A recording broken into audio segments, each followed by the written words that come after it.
And without further delay, I'll introduce our speakers. We have Laura Hansen, the Executive Director and Chief Scientist at EcoAdapt. Chris Hoving is an adaptation specialist at the Michigan Department of Natural Resources Wildlife Division. And James Hansen is an environmental scientist at the California Department of Fish and Wildlife. So take it away. Thank you so much. We're thrilled to get to be here and to share this even more broadly than at our National Adaptation Forum presentation and some smaller presentations that the three of us have been doing. The adaptation checklist is a tool that we hope is pretty easy for people to use and allows for really the explicit exploration of climate change in a methodical manner. Next slide, please.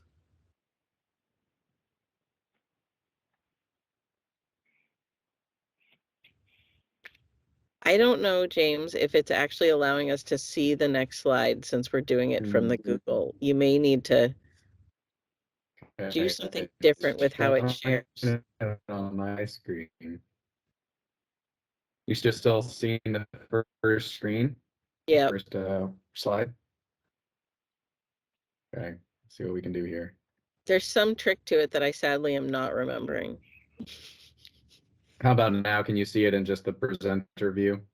No, because it's locked on whatever it was when you started showing them, and I don't remember. Oh, maybe someone is putting in the chat the clever way that we fix this. They were just confirming that they're also seeing that first slide. Gotcha. How about now? Second slide. Now it is just blank. Gotta love the technology, huh? Do indeed. Chris, can you try downloading the slides and see if you can do them from your desktop?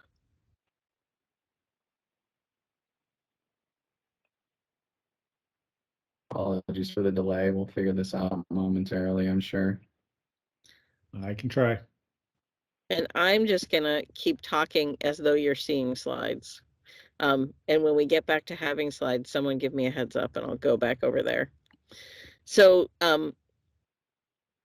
the three of us are part of a working group that developed 4 versions of the checklist. There's a national version of the checklist that relies on data that is generic enough that anyone can access it.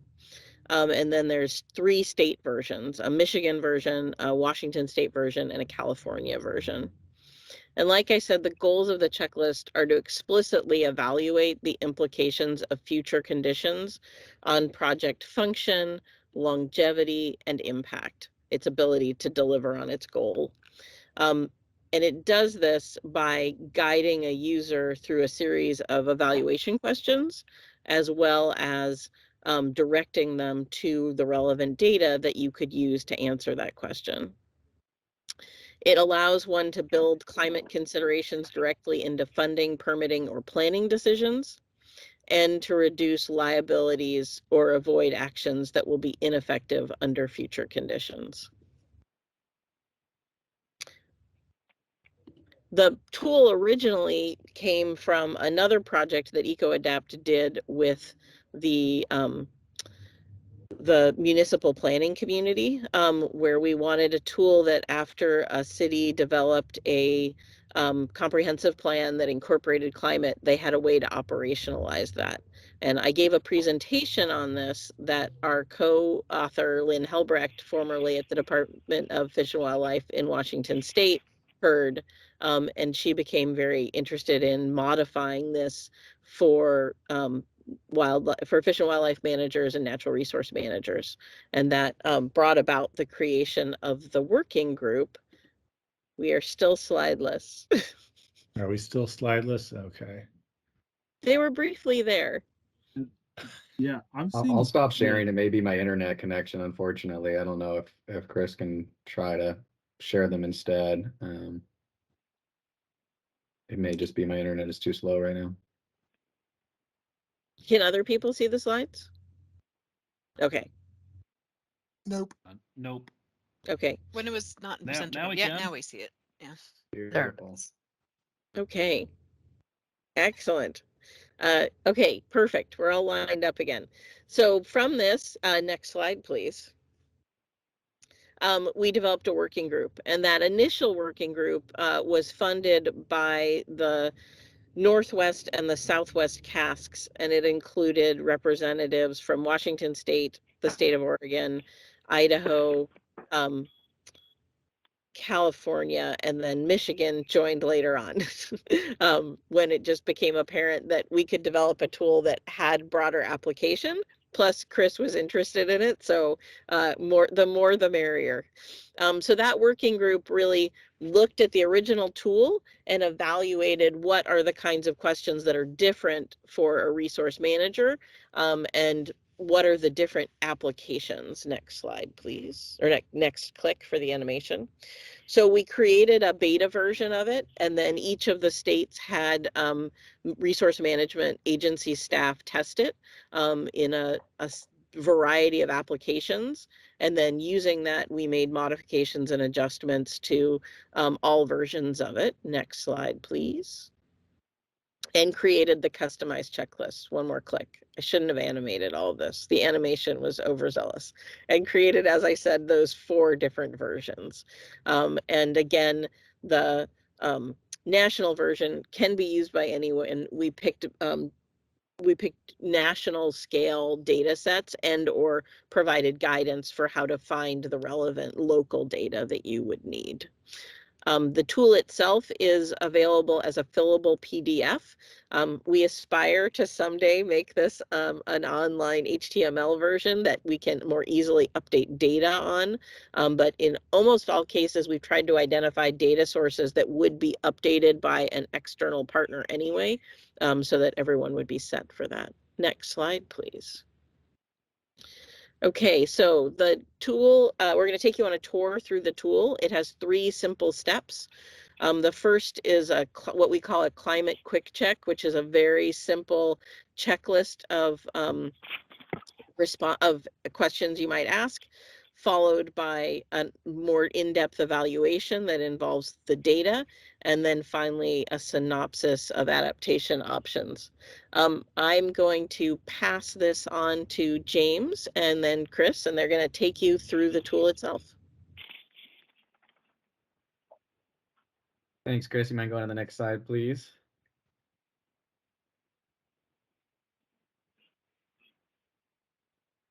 Great. So, hi, everybody. I think, like Laura said in the beginning here, we really wanted this to be something that's easy to use, that's efficient for your time. As natural resource managers, we're tasked with a lot, and our time is valuable, and we have very little time to add in additional things to the work that we're already doing. So the big goal of this was to make this sort of easy to work through, to not take a lot of time, but still provide benefit to your project.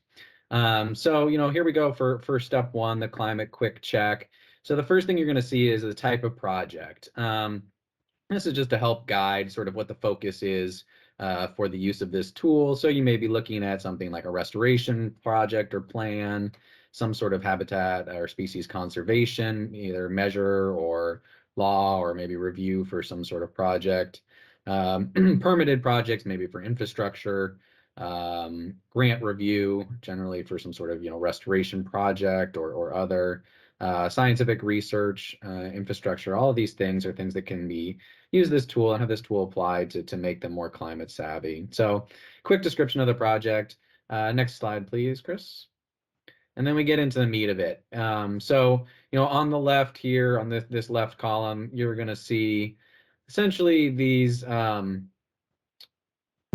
aspects that will be influenced by climate change. If you have a project near a shoreline, then these issues, in the next column to the right, are really what might be affected in the future. So sea level rise, flooding, erosion slope stability. These are just some examples of ways that your project may be affected in the future by changes due to climate change. So you would go through each one of these for the aspects in the far left column that would apply to your project. So if you're doing a project that's not near a shoreline and not aquatic, and you're doing some sort of terrestrial restoration or maybe infrastructure through a terrestrial habitat, you would skip those first 3 first 3 rows and just go to those last 2. And you would go through each one of these aspects. So change in temperature, would this affect your project either now or in the future? Yes, no, or don't know. And because we really wanted to capture all of the potential threats to a project or ways to improve it, if you click don't know, we still want you to move on to the next step, right? So if you say yes, let's move on and explore this more. If you say no, then you don't need to investigate that aspect further. But if you say don't know, that's an area we really want to keep people informed and improve their knowledge base to make sure that we capture all these aspects that may be affecting your project and could make it better in the future. Next slide, please, Chris. So then we move on to step 2. Now, step 2 is really a deeper dive. It's an evaluation of climate impact on the project. So in that first step, we're identifying those potential range of indicators. And then in step 2, we're going to really evaluate the impact on the project. So you can be doing things like evaluating suitability of the site, evaluate projections for future conditions like sea level rise or precipitation or temperature changes and how that be relevant to your project area or the design of the project. Evaluating project vulnerability to things like wildfire, changes in ecological function. And then, we also want to capture not only are there climate factors that could affect the success of your project, but also, would your project have a negative impact on climate change in the sense of contributing emissions, or would it actually be beneficial in terms of sequestration? So that's another aspect that we want to capture. And each one of these lettered categories are categories that we will go through, that you would go through, hopefully, if you use this tool in more depth in step 2. So Chris, next slide, please. So I'll just show you a few examples. We're not going to walk through every one here because we don't have the time, although each one is really interesting, full of great data, and is a really good way to be thinking through your project design and evaluating this project. So this number or letter A is evaluating suitability of project site, species, or infrastructure to future air and water temperature patterns. So, this is really broad, right? There's a lot here. Looking at both, changes in air and water temperature could have huge impacts on a project. So, we've got these different questions that you should be thinking about when evaluating the climate impact on the project. And each one of these lettered categories has different questions that are specific to the category. And then we, leave some room in the real tool. We'll be leaving some room to actually start writing out your thoughts on some of these. So next slide, please, Chris. I think there's some animations here. So here's the questions, and the next one, please. And then here is the data. So this is really the big, what I see as one of the really big aspects, really beneficial aspects for someone that is a natural resource manager. Again, time is limited, and finding and combing through all of the potential data sources to find ones that are applicable is really a huge use of time. I know that personally, and I know that from my colleagues. And so what we try to do here is distill down the most useful and locally accurate data as possible. So for each one of the different state versions, these data sources would change to reflect the best available data for your area. Sometimes there may not be a local data source, in which case we may have used sort of a regional or even national data source. And then in the national version, it really is all national level data with ways to find more local data as well. All right, Chris, on to the next one, please. And then just here's another example, of a different climate driver here. So, this one's related. So B is sea level rise. So if you in step 1 had identified that sea level rise could be an issue, you would be evaluating using this letter B in step 2 to evaluate the potential impact of climate change on your project. Again, we've got questions, data sources, and in the PDF version of the tool now, there's areas to start writing in and recording your thoughts, your evaluations, and your understanding of how this data may affect your project. So yeah, I think handing that off to Chris now, and yeah, thank you, sir. Okay, thank you, James. So yeah, once you've gone through and sort of answered your questions as to what might be relevant to your project, and then gone the next step to see, well, what are the vulnerabilities? What does the data say on these things? And you've sort of written down what those are. The next step is really documenting what you're going to do about it. So you go through sort of each of those steps, each of these categories that were relevant to your project. Let's say, you had said temperature and wildfire were important to your project. You would then write out in this next section, what was the outcome? Why was it vulnerable? And then what are you going to do about it? What are some possible adaptation options?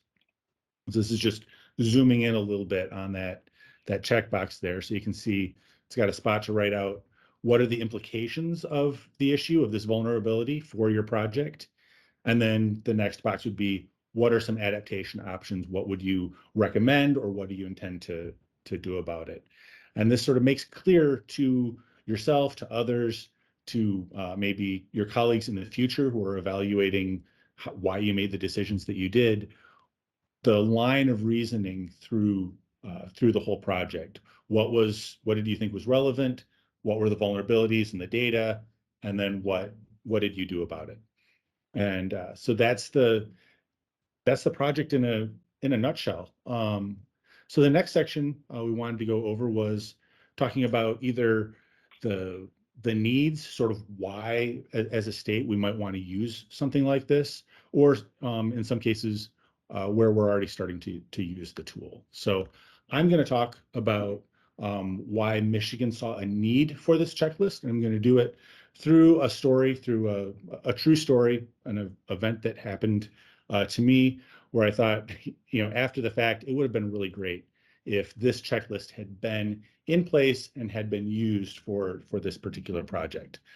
So this was about 10 years ago.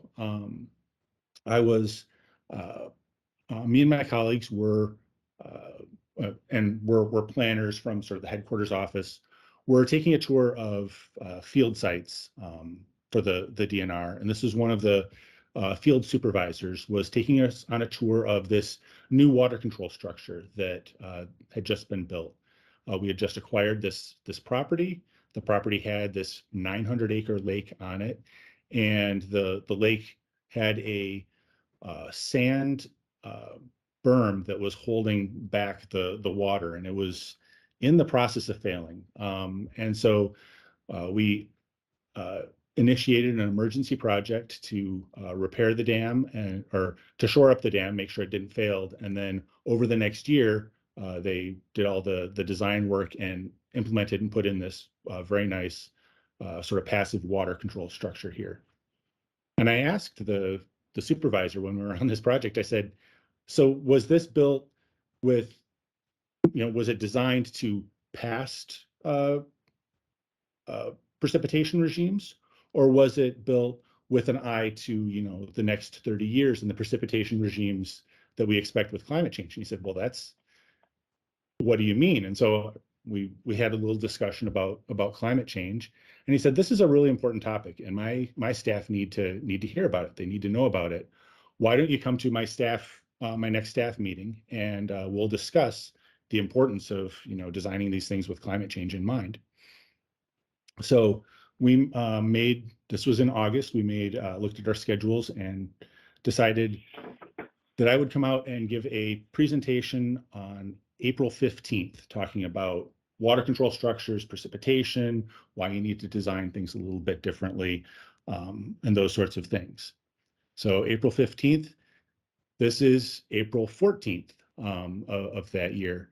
So from about April 11th to April 14th, this watershed got a 5-inch rain event. So it was an extreme precipitation event, and it caused this dam to be overtopped. And you can see, if you're familiar with water control structures, there at the very left side, the water is not going over the water control structure. It's actually going over the dam itself and starting to eat it out.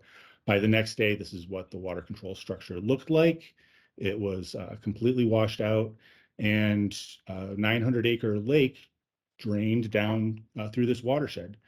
Luckily for us, it did not cause any damage to human habitations or such, it did wash out a couple trails and flooded a large area of wetlands that was downstream. So we got lucky here. It did nearly cause a major interstate to be closed. If there had been even a little bit more water coming through here, it would have had more serious consequences. But it really, really got people's attention. And when I showed up on this day, April 15th, everyone was really, really interested in exactly how do you design dams and water control structures for extreme precipitation events, because they had just experienced this emergency. And this would have been a really great thing to have in place when they were doing the design things for this structure, to say, well, what are the, have someone who's not familiar with climate change, it's not part of their duties, they do water control structures, to just fill out a couple of things saying, well, what might be the risks, what might be the vulnerabilities, what should be done about it. I think it might have caused a different outcome for this particular project. So with that, I will turn it back over to James to talk about California.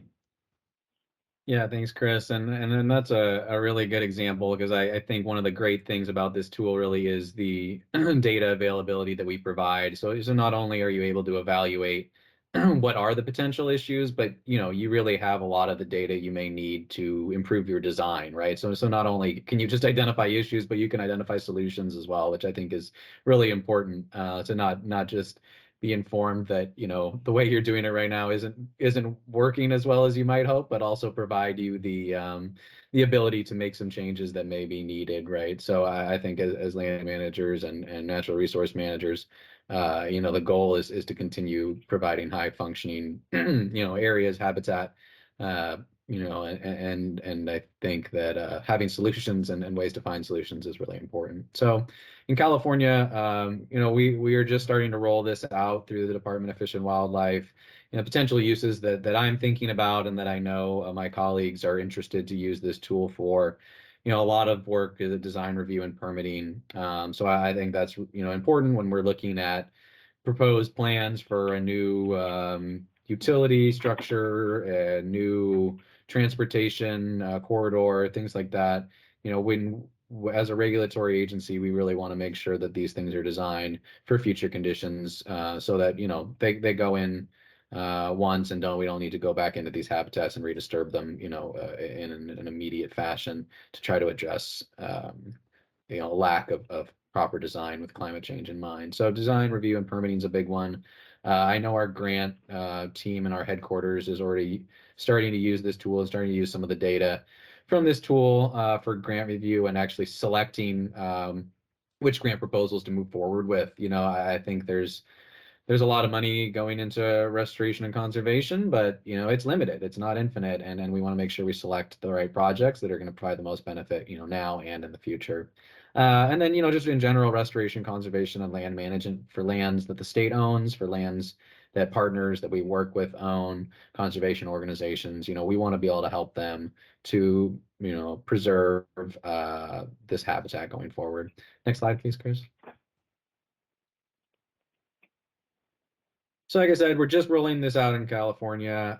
This is our first CDFW's first ever climate change newsletter. So, this is something that hopefully a lot of different states are starting to move forward with a little bit more official guidance on climate change. I know California's a little behind the pack compared to a couple other states, but we're happy to be moving forward with this. So this is our first climate change newsletter, and climate change adaptation checklist is kind of top of the list here in terms of new tools that we're trying to promote within our staff, and to be used by staff and partners in order to just get this more available into the public's hands, and be able to use this as natural resource managers. It's just a great tool, and I really hope the more people see it, that the more use it'll get. So yeah, we're excited about it. Thank you.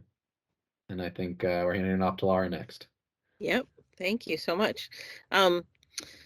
Next slide, please. I actually can't see the slides fascinatingly enough, so I'm just going to trust that we're in the same place. So the checklist is available in a variety of locations.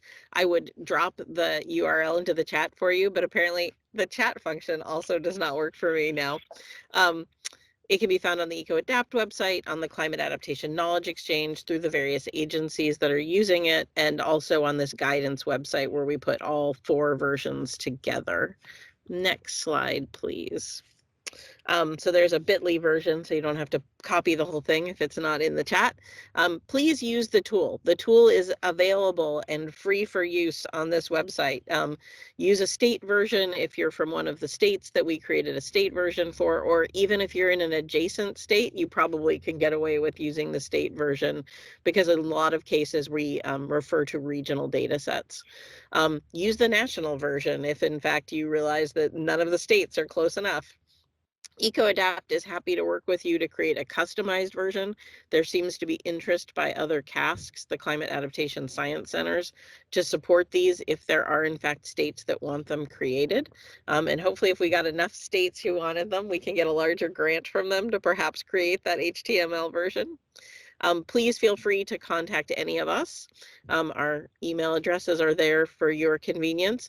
And I should note that this project would not have been possible without funding from the Northwest and Southwest Climate Adaptation Science Centers and the Washington State Department of Fish and Wildlife. This project was one of Lynn Helbrecht's farewell gifts to the state, and really excited to get to continue pushing it forward following her retirement. So we're here now to answer any questions you all have.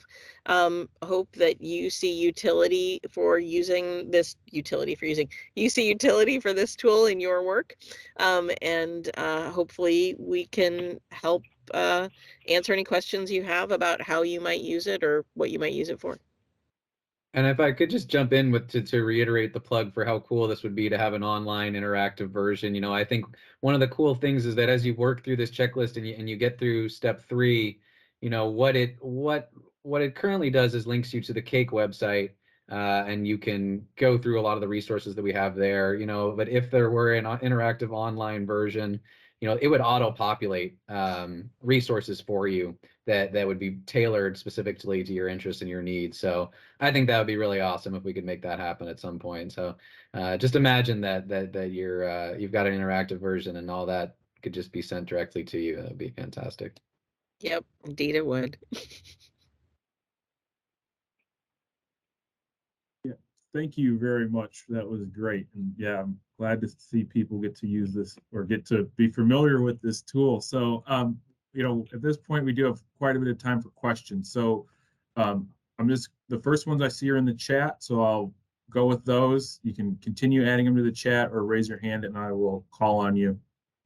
So the first question, Brittany asked, what goes into creating a state-specific version? Yeah, so the state-specific version had sort of 2 components. One is making sure that the question list is appropriate. So one of the things that the first 2 states that were really big on this were California and Washington. And then when Michigan joined, suddenly questions like sea level rise were less relevant. So it involved revisiting the questions to make sure the question set was appropriate. I think we have a pretty broad base now that most things are probably covered, but there may be some unique attribute that you want to really highlight. And then the second piece is making sure that you have the right data to guide people to be able to answer the questions based on their geography.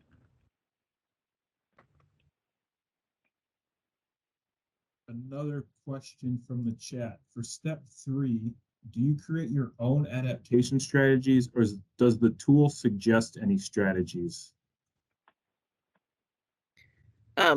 James or Chris, you can add to this, but this sort of plays back to what James was just saying about an online version would be very cool. So currently there is a page of resources that directs you to tools that are out there. It starts with CAKE, but there's a variety of other tools as well where you can go to find examples of relevant adaptation responses. It shows you how to use CAKE to find something that's applicable to the suite of climate risks and feature and habitat or species features that you want to map to. But currently, yeah, you're coming up with them yourself, but there are resources to support the development of that.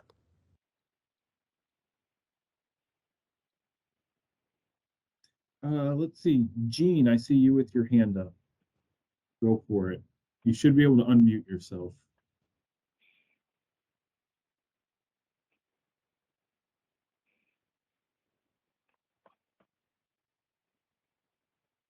I saw you unmute, but we are not hearing you.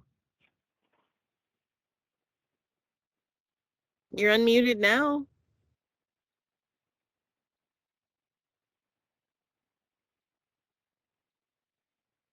Maybe give a go at the chat, Gene, because we cannot sadly not hear you. Okay. We'll make sure we get your question, Gene. I'm going to go back to the chat. I'm bouncing back and forth, so I do see hands come up.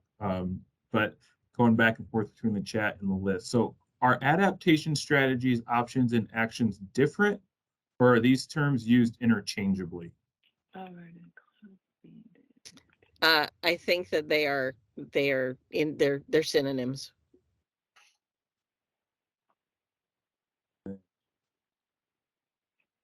What would it take to develop the online version in terms of cost or cost of individual states to do this? That is a great question. Part of it just depends on the level of functionality one wants. If you just want to use what exists on it now, but it can create, one of the things that we've always thought would be cool is if at the end it created like a little report version of your output, which is part of the reason why step 3 was created as it was. Chris really wanted the output report, and we're like, well, people are just gonna have to do it manually. So it could create a more legitimate output report. That would probably be pretty simple. That's probably something that could be achieved for under $30,000 with developer time. If you wanted to go the next step, which was the very cool version that James was just envisioning, whereby it actually went into an associated database, like we could leverage Cake and build content into it that we could then pull from. That's a more expensive deal, because there you have to actually have an active search associated with it, and that's probably closer to $50,000 if I were going to guess, but that's of course without me talking to a developer about what that would really cost. And I find that anytime a web developer is involved, the cost is more than I ever think it's going to be. Gene, do you want to try again, or if not, you can put your question in the chat.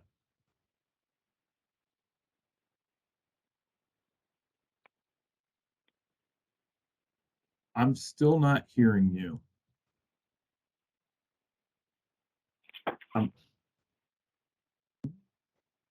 Okay, Stephen Miller, do you have a question? Go ahead. Can you with your hear me? question. Yes. You can hear me. Okay, so my question has to do with the resources to find out what the climate impacts are that you reference in your document. Out here in the Pacific, I'm in the Pacific Islands office of the Fish and Wildlife Service, and every year we have projects that we fund, and this would be a perfect mechanism sort of to begin to evaluate climate impacts for these projects, and what to evaluate them in terms of how climate may affect them.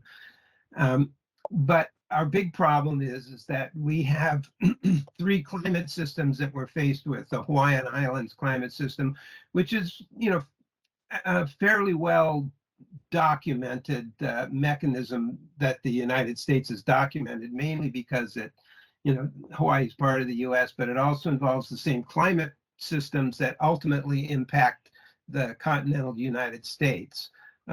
So those are being evaluated, and we can get fairly reasonable estimates of temperature and precipitation for those. But then we also have the Marianas Islands, which are in the far western Pacific, and their climate systems are very similar impacts as what occurs in the Philippine Islands. A very different climate system that generates those impacts, and we don't know what to really do about that, where to go to get information on that.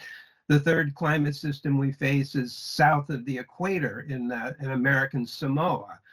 Completely different climate mechanisms taking place down there.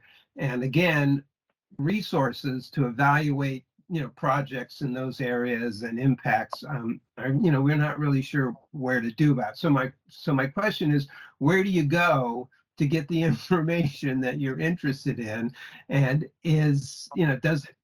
can you provide us with sources for these very diverse areas that really aren't part of the United States or North America even? Yeah, so I want to have Chris or James talk about the process for how each state identified the resources, the data resources that they were going to prioritize. And then I've actually done some work in American Samoa on climate and in Hawaii, and I'm happy to talk about how we would go about identifying useful data sets for those locations.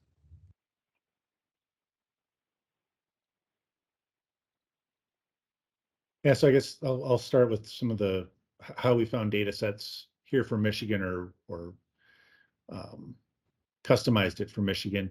And part of it was going with data sets that I knew from my contacts with climatologists in past projects. But then for other ones, it really was just tapping the professional network. So there were a couple, I don't remember exactly which the data sets were, but there were a couple where I was like, I'm not sure where to find that data set. And so I would ask my climatologist colleagues, like the state climatologist for Michigan, where might I find this, or what data sets would you recommend for this sort of thing? So it was partly my expertise as someone who works in the climate space, and partly tapping other experts who knew about data sources. Yeah, my experience was similar. I mean, it really was just utilizing both, time and energy searching on your own, and sort of some expertise that comes with, doing some of this before. But, I think the biggest thing was reaching out to folks in your region, in your network, that have worked on these kind of things, and trying to get some good connections through them on terms of good data sources. I would also say, and this is maybe not applicable to American Samoa, but maybe for Hawaii, looking at your state natural resource management agencies, a lot of times they'll have some good connections, good links and resources. So just utilize the network of people that are out there already working on these things. And if you need connections in California, let me know. But it sounds like you may be talking to Hawaii, state natural resource agencies, maybe a good start. Yeah, another good place to start would be, I believe there's a Pacific Islands Climate Adaptation Science Center. So that would be another place. That would probably be my first place where I'd start looking for data sets.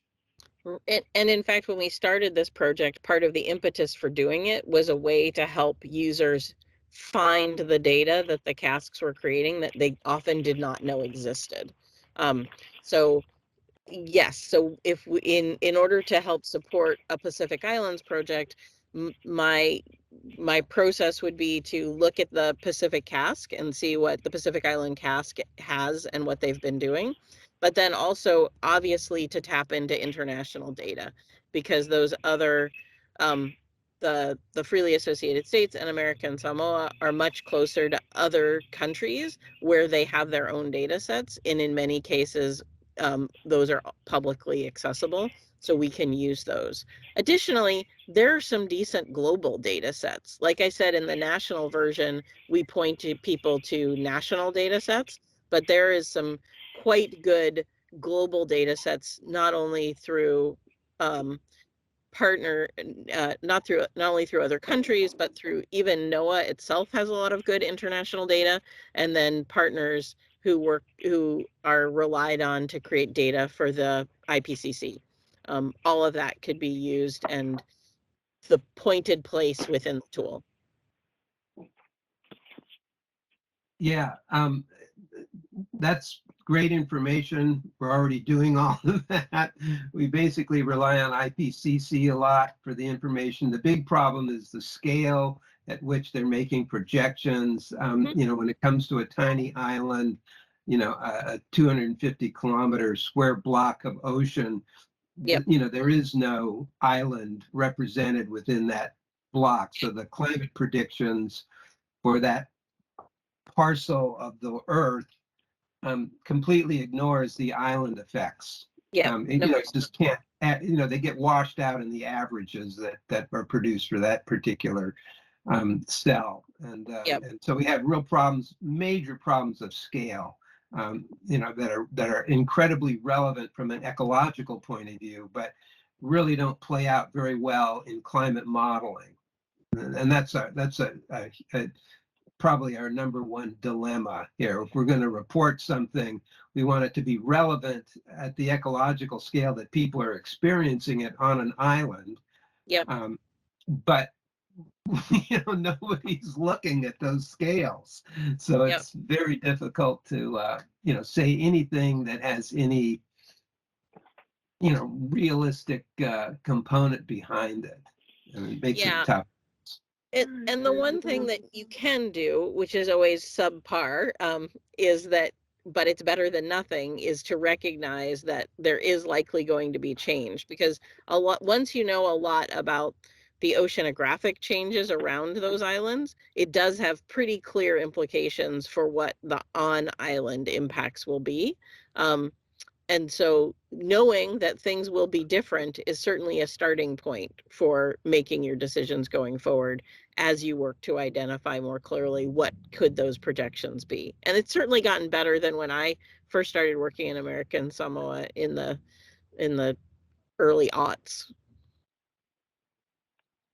Yeah, and that's basically what we do, is we just say, well, you know, that part of the globe, you're going to see these sorts of changes in precipitation and sea level rise, and you know, temperatures, and those apply, you know, in general across the islands. But it makes it hard to say what that has to do with any particular project, other than, yeah, it's going to change and temperatures are going to go up. Well, yeah, but how much? You know, because some of these islands are high islands that have major orographic effects in weather, precipitation, and temperature in particular, and others are low atoll islands in which the oceanic projections are great, because the atolls are, you know, 5 feet above sea level, 12 feet above sea level, and so whatever is happening at that large scale will in fact be a good representation for those low atoll islands. But I'm totally happy to have a call and go into great geeky detail with you on this. Yeah, well, like I said, we're just heading into this year's project review, and I was thinking, well, let's try and apply this to the projects that are coming up, and let's see what happens. You know, where we can use it, not necessarily to come up with an assessment but to identify gaps in our information that we need to solve to make this assessment actually work. So I think that's what we're going to try and get done this year. Great. Great. Yeah, thanks. That was a great question and great answers, but there are some other questions in the chat I want to get to. And also, Chris, we're still seeing your screen and we're seeing like the Teams meeting. And the only reason I mentioned that is because I know the website and email contact was up, and I just don't want to block that in case other people need it. So, yeah, so another question in the chat is, do you have an example of how the tool has been used or could be used for permitting? Oh goodness. I think, go ahead. I don't have an example of how it's been used, but happy to sort of discuss or to think out loud about how it could be used. But if somebody's got an example of how it's used, we should start there. That'd be great. Sounds like a no. Yeah. So that's a big part of why we're here, sharing this tool, is that we really want to get some more people out there using it, kind of getting all the way through the process. I know we've got some projects where people are starting to use it but haven't finished. And so, I think we really are hoping to get more people using it to get more feedback. In terms of how it could be used for permitting, and I know there was another question about sort of walking through how to use it. I mean, I can think of, say, for the example that Chris used about water control structure, right? So in step one, we would be identifying things such as changes in precipitation, changes in temperature, maybe in terms of affecting snow melt or things like that. And when we identified those climate factors, you know, we would then be going through the data to try to really analyze what size, you know, how high, how wide does this water, the structure have to be in order to facilitate the needs of the infrastructure, but also ensure, you know, that it's going to continue to function, and then the habitat will continue to function as well. So, you know, for that example, the tool, you know, when you're going through this tool, you may be thinking about the height and width of this structure, you know, maybe what it's made out of, what the flow rates that you're going to be looking at for the spillway, and all of this data, you know, we then identify sort of those weaknesses or potentials for impact, and with that, once you've identified those issues, you know, then we really would be relying on existing resources, things like CAKE or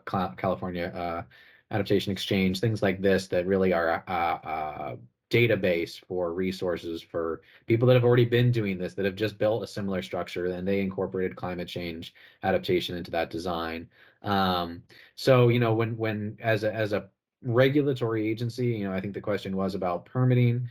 You know, I think of that in terms of design review. You know, so when looking at the design for this project, and you've got those engineer plans in front of you, and you're looking at sort of the 100-year, you know, storm level, or the 20-year storm level, and where that is going to line up on the height of this structure, you know, you want to be able to understand that, you know, and be able to ask the questions to the designers to say, is this, you know, 25-year storm level line that you put on this engineering drawing, is this based on past conditions, you know, future conditions over the next 5 years, 10 years, 20 years?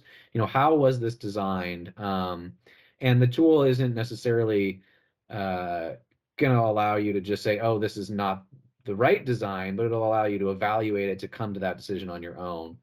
So I think in terms of how this can be used for permitting, it really is to facilitate asking the right questions when you're reviewing a permit or a design plans, in order to be able to really evaluate if this is something that is designed well for the future. So I hope that helps, and I wish I had a more concrete example, but, you know, getting more and more people using this, so hopefully we'll have some more examples soon. And when you use it for permitting, send it to the team and to me so we can know how it gets used. Did the team discuss if this tool can be used for land use planning, or could it be adapted for land use planning, or is it really intended for a project?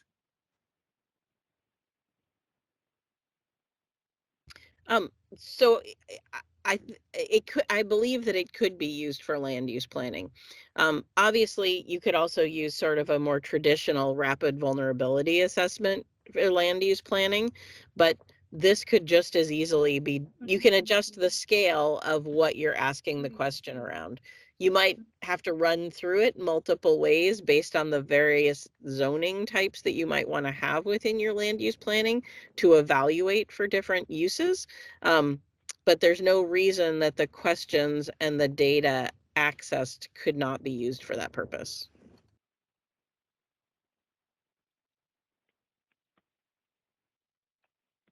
Okay, great. So that is all the questions in the chat.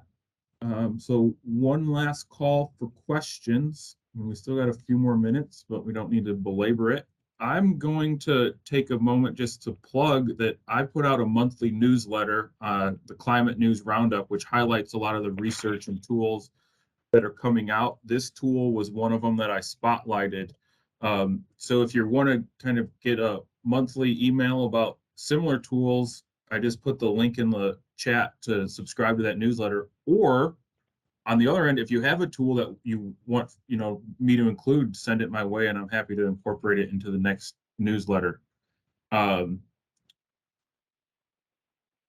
last question. Could it be used for permitting winter drawdowns of impoundments? I give I that think to short Jane. answer, yes. Sorry, Laura, do you have something you want to say? Yes, Jeffrey, I do think it absolutely could. I mean, I know that we are using some of these same data sources and this tool in terms of thinking about diversion rates. And so, I think on the opposite end, there's no reason it couldn't be used for drawdown of impoundments. I think in terms of thinking about any sort of flow rate monitoring, whether it's diversions, drawdown, summer beneficial releases. In California, we think about that a lot for salmon and rearing. And I think these are all things that, can absolutely use this tool and the data within it.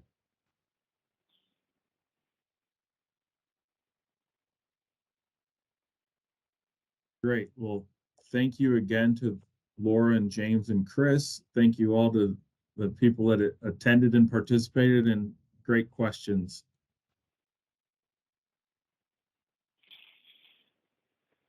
Yeah, thank you so much.